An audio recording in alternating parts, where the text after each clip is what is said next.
सबको जय मसीह की। आज पवित्र बाइबिल की 11वां ग्रंथी पढ़ेंगे। आइए शुरू करते हैं। कुलपतियों की बांसुरी। हालेलुया। सेवम की बांसुरी इस प्रकार है। सेवम 100 वर्ष का था जब उसे जल प्रारंभ के 2 वर्ष बाद अरपक्षद नाम का एक पुत्र हुआ। अरपक्षद के जन्म के बाद सेम 500 वर्ष और जीता रहा तथा उसे और पुत्र तथा पुत्रियां हुई।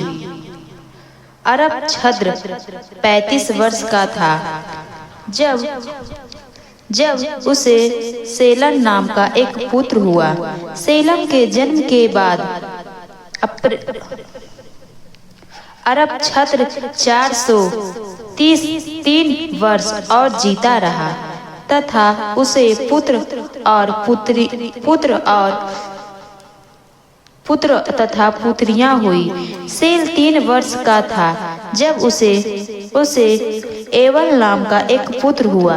एलम के नाम के बाद सेलम 403 वर्ष और जीता रहा तथा उसे पुत्र तथा पुत्रियां हुई। एलम 34 वर्ष का था जब उसे पेलग नाम का एक पुत्र हुआ।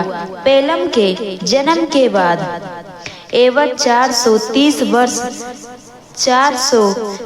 वर्ष और जीता रहा तथा उसे और पुत्र तथा पुत्रियां हुई। पेलग 30 वर्ष का था जब उसे राऊ नाम का एक पुत्र हुआ। राऊ के जन्म के बाद पेगलिंग 209 वर्ष और जीता रहा तथा उसे और पुत्र तथा पुत्रियां हुई। राउल 35 वर्ष का था जब उसे सरूग नाम का एक पुत्र हुआ। सरूग के जन्म के बाद राउ 200 वर्ष और जीता रहा तथा उसे और पुत्र तथा पुत्रियां हुई। सरूग 30 वर्ष का था जब उसे नाहोर नाम का एक पुत्र हुआ। नाहोर के जन्म के बाद सरूग 200 वर्ष और जीता रहा तथा उसे पुत्र तथा पुत्रियां हुई। नाहो 29 वर्ष का था जब उसे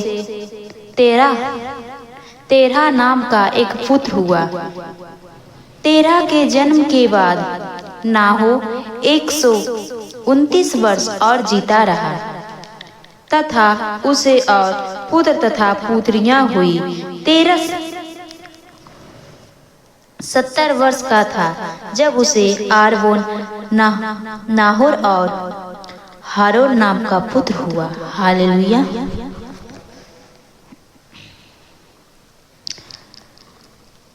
हालेलुया। अगर इस वचन को समझकर आप लोग को समझ में आया है तो कमेंट में आमीन जरूर लिखिएगा। आमीन। हालेलुया।